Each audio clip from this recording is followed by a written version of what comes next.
বিশৃঙ্খলা সৃষ্টিকারীদের বিরুদ্ধে কঠোর ব্যবস্থা নেয়ার হুঁশিয়ারি প্রধান উপদেষ্টার।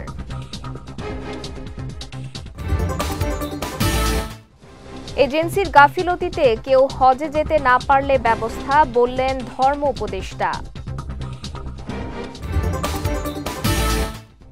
এবং এক সপ্তাহের মধ্যে ভোজ্য তেলের অস্থিরতা কেটে যাবে, জানালেন বাণিজ্য উপদেষ্টা।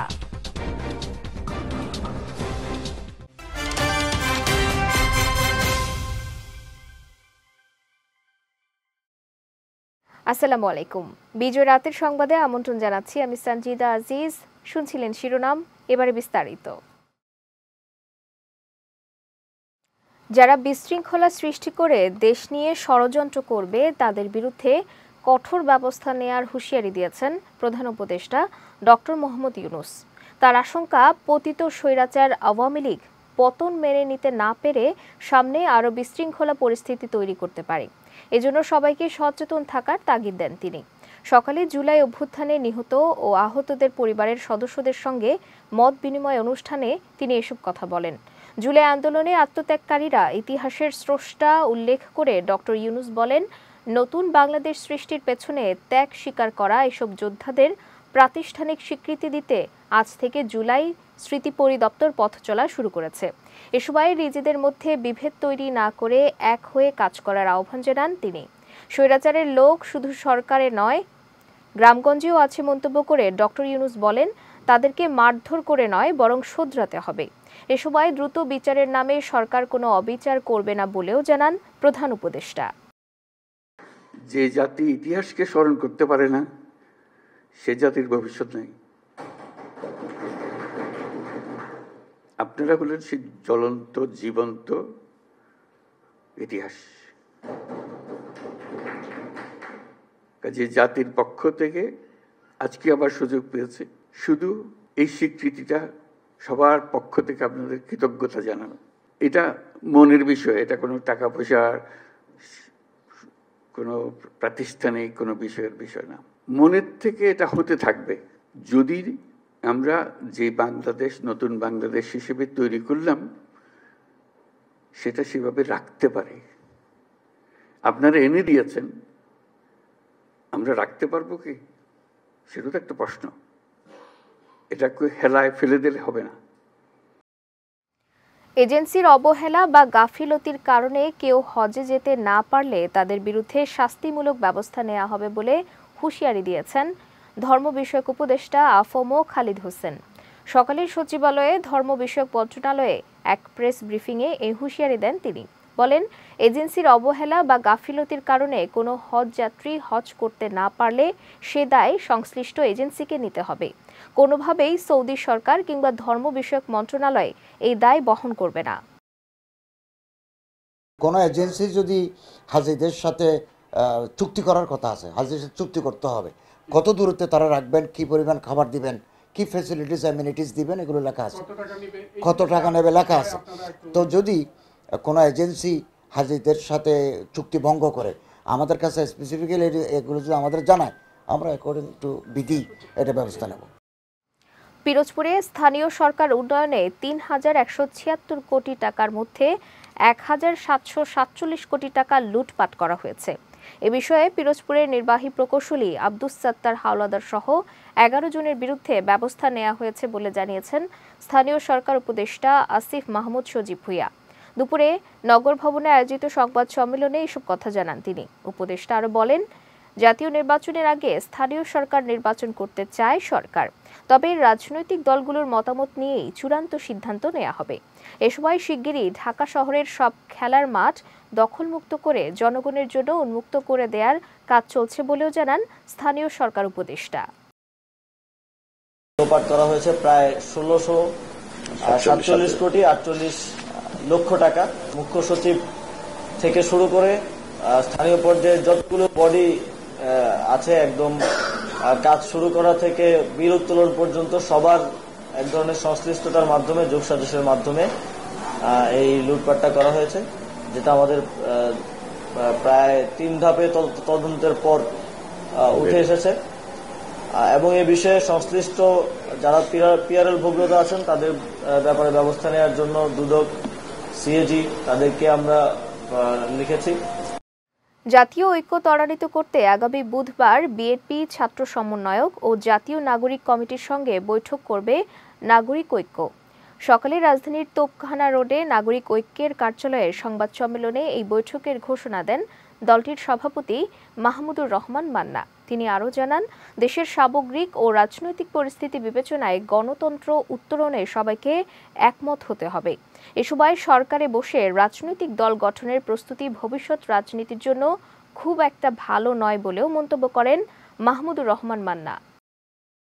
একটা চা চক্রের আয়োজন করেছি, এটা হবে বিকেল 4টা পরশুদিন 12 তারিখ হোটেল ফর্স ইন্টারন্যাশনাল, এই বিজয়নগরের রাস্তায় পল্টো থেকে একটু সামনে। প্রধানত এই বিষয়টা আপনাদের অবগত করা এবং আপনাদের মাধ্যমে দেশবাসীকে অবগত করার জন্যই এই সংবাদ সম্মেলনটা ছিল। আমরা এখানে জাতীয়তাবাদী দল এবং যে ছাত্ররা আন্দোলন করে এত বড় স্বৈরাচারকে পরাস্ত করলো সেই ছাত্রদের সমন্বয়কারীদের, জাতীয় নাগরিক কমিটি যারা করেছে বলছে নতুন রাজনৈতিক দল করবে ইতিমধ্যে বলেছে, তাদেরকে দাওয়াত করেছি। বিএনপির স্থায়ী কমিটির সদস্য ডক্টর আব্দুল মঈন খান বলেছেন, সরকার চাইলেই রাতারাতি সবকিছু পরিবর্তন করতে পারবে না। সংস্কারের জন্য সরকারকে অবশ্যই যৌক্তিক সময় দিতে হবে, কিন্তু সরকার যদি কোনোভাবে নির্বাচনকে বিলম্বিত করার চেষ্টা করে তাহলে দেশের জনগণ তা মেনে নিবে না। দুপুরে রাজধানীতে এক অনুষ্ঠানে প্রধান অতিথির বক্তব্যে এসব কথা বলেন তিনি। সালমান খন্দকার সবুজের ছবিতে আশরাফুল ইসলামের রিপোর্ট। জুলাই আগস্ট গণঅভ্যুত্থানের 6 মাস পূর্তি উপলক্ষে সোমবার সকালে রাজধানীর মোমেনবাগের খান অডিটোরিয়ামে আলোচনা সভার আয়োজন করে দ্য মিলেনিয়াম ইউনিভার্সিটি। সভায় বিশেষ অতিথির বক্তব্যে সিনিয়র সাংবাদিক মাসুদ কামাল বলেন, বাংলাদেশ দীর্ঘদিন ধরে নির্বাচন ব্যবস্থা নিয়ে জটিলতায় ভুগছে। পরিবর্তিত রাজনৈতিক প্রেক্ষাপটেও অন্তর্বর্তী সরকার নির্বাচন আয়োজনে নৈতিক অধিকার হারিয়েছে। এর পেছনে ছাত্রদের নতুন দল গঠনে অন্তর্বর্তী সরকারের প্রধানের সমর্থনকে দায়ী করছেন তিনি। আমি মনে করি ডক্টর ইউনূসের যে সরকার, এই সরকারের এই নির্বাচন অনুষ্ঠানের কোনো ধরনের নৈতিক অধিকার নাই, নৈতিক যোগ্যতা নাই। এরা নির্বাচন করার অযোগ্য। এই কারণে অযোগ্য যে উনি নিজেই একটা পক্ষ হয়ে গেছেন। উনি ফিনান্সিয়াল টাইমসের কাছে নিজে স্পষ্ট বলেছেন, উনি ছাত্রদের একটা নির্বাচনী ছাত্রদেরকে একটা রাজনৈতিক দল করার জন্য উনি তাদেরকে উৎসাহ দিয়েছেন, প্ররোচনা দিয়েছেন। ছাত্ররা বলেছিল যে আমাদের তো কেউ চেনে না, আমরা কি একটা আসনও পাবো? উনি পাল্টা বলেছেন, তোমাদের সারা দেশের লোক চেনে, তোমরা একটা রাজনৈতিক দল করো। তো উনি যদি একটা রাজনৈতিক দল করার জন্য উনি পরিচিত করে থাকেন, তাহলে সেই দলের প্রতি ওনার কি কোনো সিম্প্যাথি, কোনো ভালোবাসা, কোনো ফিলিংস কাজ করবে না? অবশ্যই করবে। অনুষ্ঠানে প্রধান অতিথির বক্তব্যে বিএনপির স্থায়ী কমিটির সদস্য ডক্টর আব্দুল মঈন খান বলেন, সরকার চাইলেই রাতারাতি সবকিছু পরিবর্তন করতে পারবে না, কিন্তু সরকার যদি কোনোভাবে নির্বাচনকে বিলম্বিত করার চেষ্টা করে তাহলে দেশের মানুষ তা মেনে নেবে না। মানুষের কিন্তু আস্থা থাকতে হবে যে এই সরকার রাতারাতি সমাধান করতে না পারলেও সরকারের যে উদ্দেশ্য সেটি কিন্তু রাতারাতি সমাধান করার দিকেই ধাবিত হতে হবে।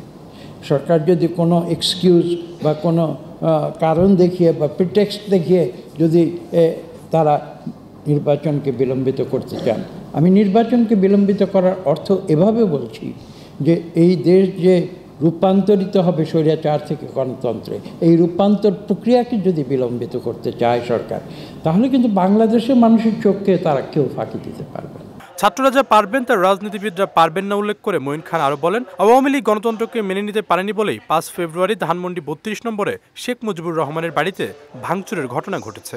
আওয়ামী লীগ কি এই সত্যটি বুঝতে পারে না যে এই অ্যান্টাই এস্টাবলিশমেন্ট বাঙালি 5 বছরের ভিতরে এমন হতে পারে যে পরবর্তীতে আবার যদি একটি সুষ্ঠু নিরপেক্ষ নির্বাচন হয়, এই মানুষেরাই আবার হয়তো অন্য একটি রাজনৈতিক দলকে ভোট দেবে। এই সত্যটি বুঝতে পারেনি বলেই আজকে আওয়ামী লীগের এই পরিণতি হয়েছে। এবং তারই ধারাবাহিকতায় আপনারা দেখেছেন যে 5ই আগস্টের 6 মাস পরে 5ই ফেব্রুয়ারি সারা রাত ধরে পরবর্তী 6 তারিখে কিভাবে এই ঘটনাগুলো ঘটেছে। এ সময় গণসংহতি আন্দোলনের প্রধান সমন্বয়ক জুনায়েদ সাকি বলেন, সরকারের থেকে ছাত্ররা নতুন রাজনৈতিক দল গঠন করে নির্বাচন করলে দেশের মানুষ তা মেনে নেবে না। আশরাফুল ইসলাম, বিজয় টিভি, ঢাকা। এবার জেলা সংবাদ।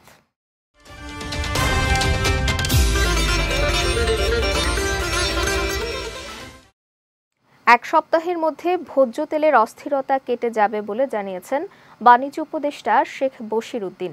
দুপুরে খুলনা নগরীর খালিশপুরে দৌলতপুর জুট মিলের উৎপাদন কার্যক্রম পরিদর্শন শেষে সাংবাদিকদের প্রশ্নের জবাবে তিনি একথা জানান। বলেন, সারা দেশে ভোজ্য তেলের বাজার মনিটরিং ও মজুদ যাচাই বাছাই চলছে। এক সপ্তাহের মধ্যেই ভোজ্য তেলের দাম কমে আসবে। এ সময় লোকসানের কারণে বন্ধকৃত রাষ্ট্রায়ত্ত কোনো পাটকল আর সরকারিভাবে চালু হবে না জানিয়ে তিনি আরও বলেন, পর্যায়ক্রমে লিজের মাধ্যমে এসব পাটকল বেসরকারি খাতে ছেড়ে দেয়া হবে। এজন্য বেসরকারি বিনিয়োগ আকৃষ্ট করতে লিজ নীতিমালায় পরিবর্তন আনা হচ্ছে। পরিদর্শনকালে পাট অধিদপ্তরের মহাপরিচালক, মন্ত্রণালয়, জেলা প্রশাসন ও বিজেএমসির কর্মকর্তারা উপস্থিত ছিলেন। পাটকলের দীর্ঘমেয়াদী পরিকল্পনা এটা ব্যক্তি খাতে ছেড়ে দাও, কারণ এটা সরকারি ব্যবস্থাপনায় আমরা দেখেছি যে দীর্ঘমেয়াদে এটাতে কোনো ফলপ্রসূ হয়নি। পুঞ্জীভূত বহু হাজার কোটি টাকার যে লোকসান, এই লোকসান সরকারি ব্যবস্থাপনায় এটা সম্ভব না, আমাদের ব্যক্তি খাতেই পরিচালনা করতে হবে। গভর্নমেন্ট এটা লিজ, দীর্ঘমেয়াদী লিজ প্রক্রিয়া যাচ্ছে, এটা মালিকানার কোনো হস্তান্তর হচ্ছে না। সো মালিকানা সরকারের সাথেই রয়ে যাচ্ছে। শুধু লিজ গ্রহীতা আকারে বিনিয়োগকারীরা এখানে বিনিয়োগ করে কর্মসংস্থান সৃষ্টি করবেন এবং ওনারা একটা ব্যবসায়িক কার্যক্রম তৈরি করবেন। পাবনার ঈশ্বরদীতে শেখ হাসিনাকে হত্যা চেষ্টা মামলায় মৃত্যুদণ্ডাদেশ পাওয়া জাকারিয়া পিট্টু সহ ৩ বিএনপি নেতা কারাগার থেকে মুক্তি পেয়েছেন। দুপুরে জেলা কারাগার থেকে তাদের মুক্তি দেয়া হয়। পরে জেলা বিএনপির কার্যালয়ের সামনে সংক্ষিপ্ত পথসভায় বক্তব্য দেন জেলা বিএনপির আহ্বায়ক হাবিবুর রহমান হাবিব ও সদ্য কারামুক্ত বিএনপি নেতা জাকারিয়া পিন্টু। এ সময় সঠিক ও ন্যায়ের পথে দলকে আরও সুসংগঠিত করে দেশ বিনির্মাণের কাজ করার আহ্বান জানান বক্তারা। পরে বিভিন্ন ইউনিয়ন ও পৌরসভা থেকে আসা নেতাকর্মীদের নিয়ে শোভাযাত্রা বের করা হয়। শোভাযাত্রাটি জেলা বিএনপির কার্যালয় থেকে শুরু হয়ে শহরের প্রধান সড়ক প্রদক্ষিণ করে ঈশ্বরদী গিয়ে শেষ হয়। যতদিন ডেভিল দূর না হবে ততদিন অপারেশন চলবে বলে জানিয়েছেন স্বরাষ্ট্র ও কৃষি উপদেষ্টা অবসরপ্রাপ্ত লেফটেন্যান্ট জেনারেল জাহাঙ্গীর আলম চৌধুরী। দুপুরে রাজশাহী জেলা প্রশাসন আয়োজিত সার্বিক আইন শৃঙ্খলা পরিস্থিতি সংক্রান্ত মত বিনিময় সভা শেষে সাংবাদিকদের সঙ্গে আলাপকালে তিনি একথা জানান। বলেন, অভিযানে নির্দোষ ব্যক্তি যেন শাস্তি না পায় সেজন্য সকল ব্যবস্থা গ্রহণ করা হয়েছে। এ সময় উপদেষ্টা আরও বলেন, ভারতের মিথ্যা সংবাদ পরিবেশনের বিরুদ্ধে দেশের সাংবাদিকরা সত্য সংবাদ প্রকাশ করায় তা প্রতিহত করা সম্ভব হয়েছে। দেশে সারের সংকট নেই জানিয়ে উপদেষ্টা আরও বলেন, সরবরাহ বেশি থাকায় রমজানে জিনিসপত্রের দাম স্বাভাবিক থাকবে। ডেভিল হান্ট যে অপারেশনটা আপনারা বললেন, এই অপারেশনটা চলবে অতদিন পর্যন্ত যতদিন পর্যন্ত ডেভিল এখান থেকে মুক্ত না হবে। এখন রমজানের সময় জিনিসপত্রের দাম যেন সহনীয় পর্যায়ে থাকে, যেন সবাই চেষ্টা করে। এই জন্য কিন্তু আপনারা একটা মুখ্য ভূমিকা পালন করতে পারেন। এখানে কোথাও কোনো রকমের সমস্যা বা হলে আপনারা যদি আগে জানায় দেন, এই আমাদের এখানে যারা আছেন সরকারি কর্মচারী তারা কিন্তু প্রপার অ্যাকশনটা নিতে পারবে। আর আমি আশা করছি যে এবার জিনিসপত্রের দাম সহনীয় পর্যায়ে থাকবে, যেহেতু আমাদের ইম্পোর্ট খুবই ভালো। যেটা ডাল, যেটা আমরা বুট বলি বা ছোলা বলি, তারপরে আমার এই খেজুর, এগুলি কিন্তু সরবরাহ খুবই ভালো। আর তেলটাও আমার কোনো সমস্যা হবে না। টাঙ্গাইলের কালীহাতিতে বাস চাপায় ভ্যান চালক সহ 2 জন নিহত হয়েছেন। দুপুরে ঢাকা টাঙ্গাইল যমুনা সেতু মহাসড়কে জোকারচর 18 নম্বর ব্রিজের উপরে এই দুর্ঘটনা ঘটে। নিহতরা হলেন ভ্যান চালক আব্দুল হালিম এবং ভ্যানের যাত্রী আব্দুর রাজ্জাক আকন্দ। পুলিশ জানায়, ব্যাটারি চালিত অটো ভ্যানে একজন যাত্রী নিয়ে যমুনা সেতু এলাকা থেকে সল্লা বাজারে যাচ্ছিলেন ভ্যান চালক। পথিমধ্যে 18 নম্বর ব্রিজের উপরে পৌঁছালে পেছন থেকে ঢাকাগামী একটি বাস ভ্যানটিকে চাপা দিয়ে চলে যায়। এতে ঘটনাস্থলেই ভ্যান চালক ও যাত্রী নিহত হন। এই ঘটনায় বাসটি জব্দ করলেও এর চালক ও সহকারী পলাতক রয়েছে। যাচ্ছি খেলার সংবাদে।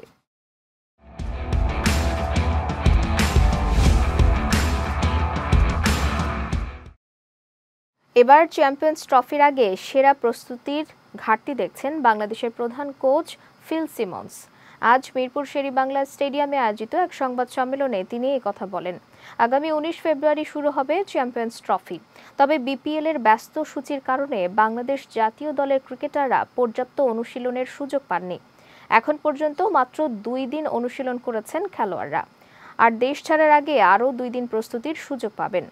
এরপর 13 ফেব্রুয়ারি রাতের ফ্লাইটে সংযুক্ত আরব আমিরাতের উদ্দেশ্যে যাত্রা করবে টাইগাররা। সব মিলিয়ে কাঙ্ক্ষিত প্রস্তুতি নেওয়া সম্ভব হয়নি বলে জানিয়েছেন প্রধান কোচ।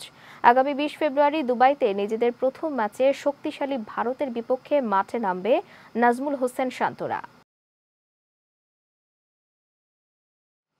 মৌসুমের সবচেয়ে বড় অঘটনের শিকার হয়েছে প্রিমিয়ার লিগ ও চ্যাম্পিয়ন্স লিগের শীর্ষে থাকা লিভারপুল। গতকাল এফএ কাপে চতুর্থ রাউন্ডে ইংল্যান্ডের দ্বিতীয় সারির লিগ চ্যাম্পিয়নশিপের তলানির দল প্লেমাউথের বিপক্ষে 1-0 গোলে হেরেছে তারা। এদিন মাঠে আধিপত্য, আক্রমণ থেকে শুরু করে সব কিছুতে এগিয়ে থাকলেও কাঙ্ক্ষিত গোলের দেখা পায়নি আর্নে স্লটের শিষ্যরা। ফলে শেষ পর্যন্ত হার নিয়েই এফএ কাপের চতুর্থ রাউন্ড থেকে বিদায় নিতে হয়েছে লিভারপুলকে। আর এই হারে মৌসুমে 4টি শিরোপা জেতার স্বপ্ন শেষ হয়ে গেল প্রিমিয়ার লিগে টেবিলের শীর্ষে থাকা দলটির। বিজয় রাতের সংবাদ শেষ করার আগে শিরোনামগুলো দেখে নিচ্ছি আরও একবার।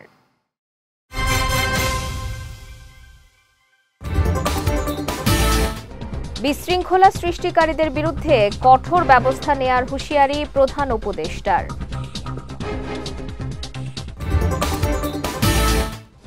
এজেন্সির গাফিলতিতে কেউ হজে যেতে না পারলে ব্যবস্থা, বললেন ধর্ম উপদেষ্টা।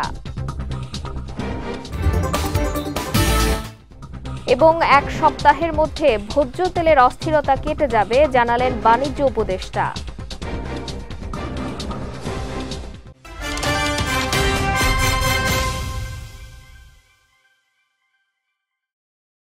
বিজয় রাতের সংবাদ শেষে আজকের মতো আমি সঞ্জিদা আজিজ আপনাদের কাছ থেকে বিদায় নিচ্ছি। আগামীকাল একই সময়ে নতুন সব খবর দেখতে চোখ রাখুন বিজয় টিভিতে। এছাড়াও আজকের বিজয় রাতের সংবাদের ভিডিও দেখতে পারেন আমাদের ইউটিউব এবং ফেসবুক পেজে। আমাদের ইউটিউব হলো youtube.com/bijaytvofficial এবং আমাদের ফেসবুক পেজ হলো facebook.com/bijaytvlimited। এতক্ষণ সঙ্গে থাকার জন্য ধন্যবাদ সবাইকে।